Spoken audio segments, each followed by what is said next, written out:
अर्पिता अपने पति अमन के साथ शहर में रहती थी।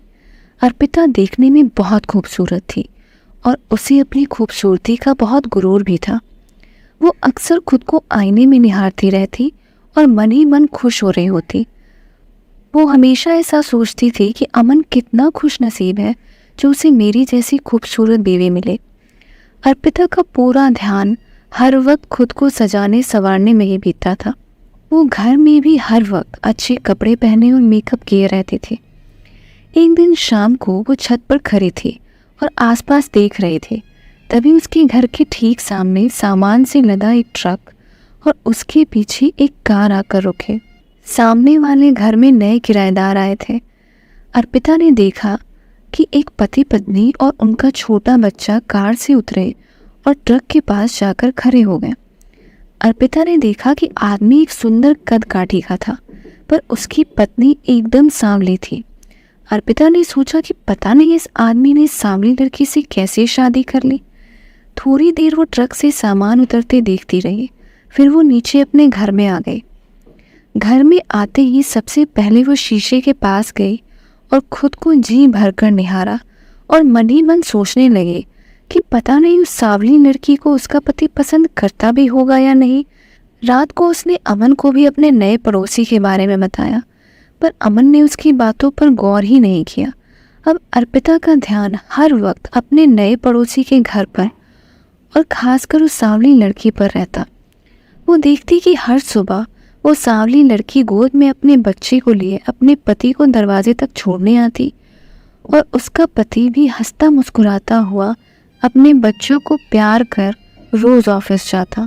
उसके बाद दिन भर वो अपने बच्चे को साथ लिए घर के काम खत्म करती, फिर बाहर कपड़े सुखाने आती। शाम को अपने पति के ऑफिस से आने पर भी वो मुस्कुराते हुए दरवाज़ा खोलती। उसका पति भी उसकी बहुत परवाह करता और उसका ख्याल रखता था। यहाँ तक कि छुट्टी वाले दिन वो दोनों पति पत्नी अपने बच्चे के साथ घूमने भी जाते थे। अर्पिता को उन दोनों के बीच प्यार देखकर बड़ा आश्चर्य होता। उसे हैरत होती थी कि उन दोनों पति पत्नी के रंग रूप में इतना अंतर है। फिर भला ये एक दूसरे को कैसे पसंद करते हैं। कहीं न कहीं उसे उस सांवली लड़की से जलन होती थी। उसे अपने पति के साथ खुश देखकर उसे लगता था कि मैं इतनी खूबसूरत हूँ, पर फिर भी अमन मेरा उतना ख्याल नहीं रखते और ना ही मेरे दिल से परवाह करते हैं। वो दिन भर ऑफिस में व्यस्त रहते हैं और घर आने के बाद सिर्फ बैठकर न्यूज़ या क्रिकेट देख रहे होते हैं। वो तो कभी मेरी खूबसूरती की तारीफ भी नहीं करते। छुट्टी के दिन भी मुझे कहीं घुमाने नहीं ले जाते। मुझसे ज़्यादा खुश और किस्मत वाली तो वो सांवली लड़की है जिसका पति उसे प्यार भी करता है, उसकी परवाह भी करता है और उसे अपना वक्त भी देता है। अर्पिता यह सब सोचकर मन ही मन दुखी रहने लगी। उसे ऐसा लगने लगा कि अमन उसे नज़रअंदाज कर रहा है।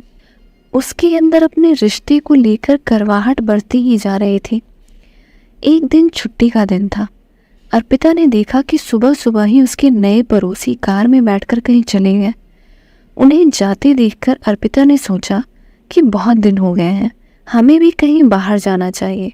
ये सोचकर वो अमन को कहने लगी कि चलो आज कहीं बाहर घूमने चलते हैं। सुबह से ही अमन के सिर में तेज़ दर्द हो रहा था, इसलिए उसने आज कहीं बाहर जाने से मना कर दिया। उसकी मना करते ही अर्पिता एकदम चिढ़ गई। उसे बहुत तेज़ गुस्सा आ रहा था कि अमन को उसकी बिल्कुल भी परवाह नहीं है। उसने गुस्से में बोला कि कैसे पति हो तुम, तुम्हें अपनी बीवी की बिल्कुल भी कद्र नहीं है। तुमसे अच्छा तो हमारा नया पड़ोसी है जो अपनी सांवली बीवी की भी इतनी परवाह करता है, उसका इतना ख्याल रखता है, उसे बाहर घुमाने भी ले जाता है। और एक तुम हो, पूरे हफ्ते ऑफिस के काम में बिजी रहते हो और छुट्टी के दिन सिर्फ घर में बैठकर टीवी पर न्यूज़ और क्रिकेट देखते रहते हो। किस्मत से तुम्हें इतनी सुंदर बीवी मिली है, पर तुम्हें उसकी ज़रा भी कद्र ही नहीं। अमन के सिर में पहले से ही बहुत तेज दर्द था। ऊपर से अर्पिता की बातों से उसका दर्द और बढ़ गया। उसने भी अर्पिता की बातों का जवाब देते हुए कहा कि शादी से पहले मैं भी खुद को बहुत खुशनसीब समझता था, पर बहुत जल्द मेरी ये गलतफहमी दूर हो गई। तुम्हें हर वक्त ये शिकायत रहती है ना कि मैं एक अच्छा पति नहीं हूँ, मैं तुम्हें वक्त नहीं देता, तुम्हारी परवाह नहीं करता, पर तुम्हारा खुद के बारे में क्या ख्याल है? कभी तुमने खुद के ऊपर गौर किया है? लेकिन तुम गौर कैसे करोगे? तुम्हारा ध्यान खुद के घर से ज़्यादा तो दूसरों की निजी जिंदगी पर रहता है। दूसरे क्या कर रहे हैं, कैसे रह रहे हैं, तुम्हें तो सिर्फ इन सब चीज़ों से ही मतलब है। तुम्हारे पास तो इतना वक्त भी नहीं कि कभी मुझसे ये पूछ लो कि आज ऑफिस में मेरा दिन कैसा गया या मैं कैसा महसूस कर रहा हूँ। मेरी छोड़ो, तुम्हें तो घर की भी परवाह नहीं है। घर सजाने के बजाय तुम खुद को सजाने में बिजी रहती हो। तुम्हें क्या लगता है कि सिर्फ चेहरे की सुंदरता से जिंदगी आसानी से कट जाएगी?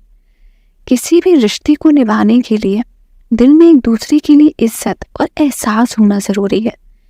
तुम्हें तो खुद को आईने में निहारने से फुर्सत ही नहीं है, तो भला मैं इसमें क्या कर सकता हूँ? और ये जो तुम बार बार उस सांवली लड़की का जिक्र करती हो ना, कभी सोचा है कि उसका पति उसकी इतनी इज्जत और परवाह क्यों करता है?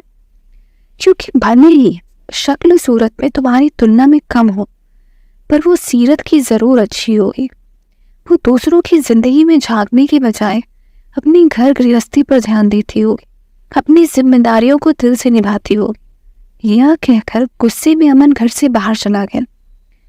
अर्पिता अमन की बातें सुनकर दंग रह गई। उसे अंदाजा ही नहीं था कि अमन को उससे इतनी शिकायतें हैं। अर्पिता सोफे पर बैठ गई और अपने घर को गौर से देखने लगी। उसने देखा कि दीवारों पर चारों तरफ मकड़ी के जाले लगे हैं। पूरा घर अस्त व्यस्त पड़ा है। किचन भी गंदा पड़ा हुआ है। यह सब देखकर उसे एहसास हुआ कि अमन सच ही तो कह रहा था। वो पूरा वक्त खुद को सजाने संवारने में लगा देती थी, पर घर को साफ सुथरा और व्यवस्थित रखने पर जरा भी ध्यान नहीं देती।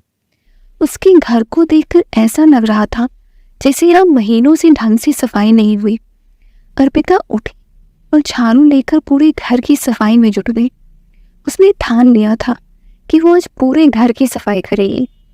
उसने बर्तन साफ किए, गंदे कपड़े धोए, फर्श साफ किया, चीज़ों को अपनी जगह पर रखा।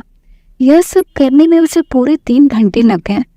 पर आज वो घर के कामों में इतनी व्यस्त थी कि उसे समय का पता ही न चला। 3 घंटे बाद जब अमन घर वापस आया तो वो घर देखकर चौंक गया। उसने देखा कि अर्पिता टेबल पर चढ़कर पंखे की सफाई करने जा रही है। तो उसने जाकर अर्पिता का हाथ पकड़ लिया और बोला, तुम रहने दो, मैं ये साफ कर दूंगा। अर्पिता ने कहा कि नहीं, तुम्हारे सिर में दर्द है, तुम रहने दो, मैं कर लूंगी। अमन ने अर्पिता की बातें सुनकर उसे गले लगा लिया और बोला कि बस मुझे ऐसी ही परवाह करने वाली बीवी चाहिए। ये कहकर वो हंसते हुए उसके हाथ से कपड़ा लेकर टेबल पर चढ़कर पंखा साफ करने लगा और अर्पिता मुस्कुराते हुए अमन को देखने लगी। आज वो बहुत खुश थी। आज उसे सूरत और सीरत का फर्क समझ आ गया था। यह कहानी हमें 2 बातें सिखाती है। पहले ये कि दूसरों के बारे में जानने से बेहतर है कि हम स्वयं को पहचान लें, क्योंकि एक समझदार व्यक्ति वही है जो दूसरों को देखकर उनकी खूबियों से सीखता है, उनसे तुलना और ईर्ष्या नहीं करता। और दूसरी ये कि चेहरे की सुंदरता सिर्फ हमारी आंखों को आकर्षित करती है, लेकिन किसी का अच्छा स्वभाव हमारे मन को आकर्षित करता है। खूबसूरती तो हर किसी में है, पर हर किसी में यह देखने की काबिलियत नहीं। एक खूबसूरत दिल 1000 खूबसूरत चेहरों से ज़्यादा बेहतर होता है।